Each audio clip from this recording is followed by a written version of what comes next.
In my last video, I introduced this idea of sufficiency, that when we don't recognize natural limits, when we just buy into the belief that more is better automatically, we create unnecessary scarcity and stress and even disease for ourselves and for the world around us. Now, having said that, living in a culture where more, lots, plenty is the solution we think to not enough, where accumulation, abundance, having more, doing more is just like that's the way we're wired to think. Me coming in here and talking about sufficiency doesn't sound all that sexy. And now let's talk law of attraction and manifesting what we want and all of that. But that is never going to satisfy. It's never going to satisfy. Sufficiency is actually what we want to strive for. But our inaccurate perceptions of scarcity, our fears of scarcity, prevent us from doing so. So I want to expose a few myths that come up for people around this idea of sufficiency, because it doesn't sound fun, it doesn't sound sexy. It feels like, for many people, deprivation. Definitely sounds like scarcity, like they equate it with just enough, like that's a bad thing. But by the end of this video, you might realize like maybe just enough is really a good thing. So sufficiency. Sufficiency flies in the face of the idea that more is always better. Lots is always better. Again, Goldilocks, not too much, not too little, just right. That's sufficiency. So now, I oftentimes say that money is to human beings what water is to plants and trees. Okay, so two plants. We've got a cactus in Arizona. We've got a cypress tree in one of the bogs of Georgia or Louisiana. Both plants need water to live, to grow, to flourish, to thrive. Agreed. Now, what if the cactus saw how much water the cypress tree was getting, felt less than or not enough because it didn't get all that much water, and went about trying to figure out how it could get as much water as the cypress tree? If it actually succeeded, all that water would kill the cactus. Now flip it the other way. Let's say the cypress tree, absorbing all this water, sees how the cactus has so very little and starts to feel bad and starts to feel greedy and starts to feel selfish and says, oh, I'm not gonna use as much water. I'm gonna see if I can send it over to the cactus somehow. The cypress tree's going to kill its growth. It's not going to be able to flourish and thrive. So I want you to get that there is no one size fits all sufficiency. It's all going to be unique to who we are and who we are designed to be. The problem is with our model for more is always better, and we want to we're consumers and we want to buy this and we want to have this thing and we want to do this thing. Oftentimes we're following somebody else's model.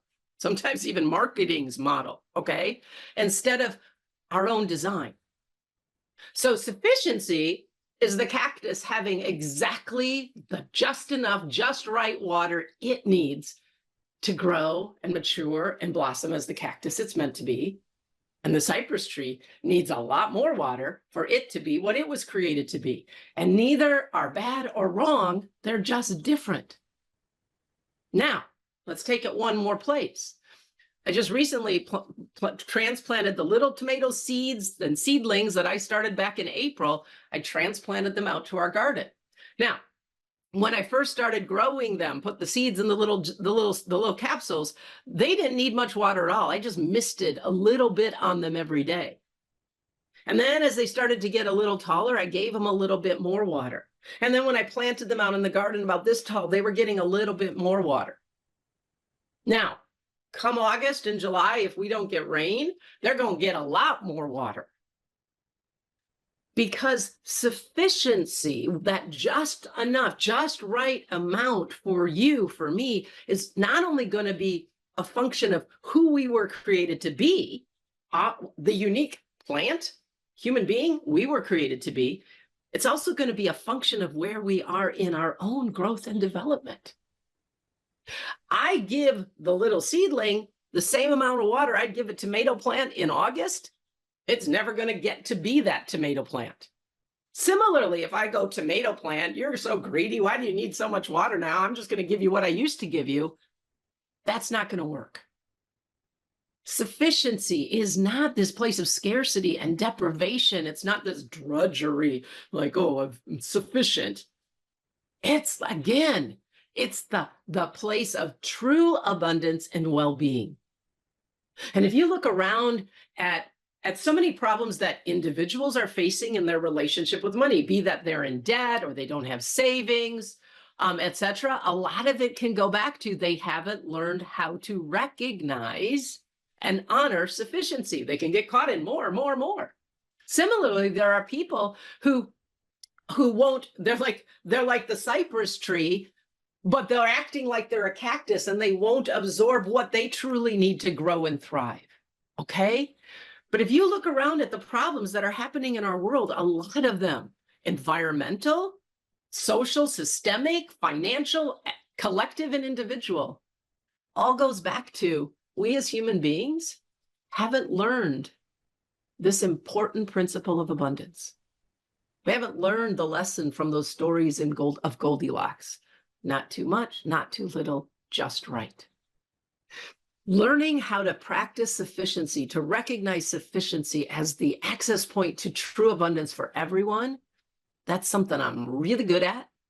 And that's something I'm on a mission to help all individuals discover. Because when we can all live and find our sufficiency point, not only can we as individuals grow and prosper, there'll be resources available to others so they can grow and prosper as well. It's the mission I'm on, to transform the scarcity-based relationship with money we've all grown up and we've all inherited, the idea of abundance that we've had that perpetuates that scarcity. It's the opposite of the scarcity-based game musical chairs. I'm on a mission to create a world where all people have the resources they need just right to fully live the unique lives they were created to grow and thrive and blossom and produce fruit for our world. I call that creating a world where there's a chair for everyone. If you want to learn how to be part of that mission, one, so you can have the just right, perfect fit chair for you and make a difference in our world, hop on over to my website, click on the community page and find out how you can join our community and our mission.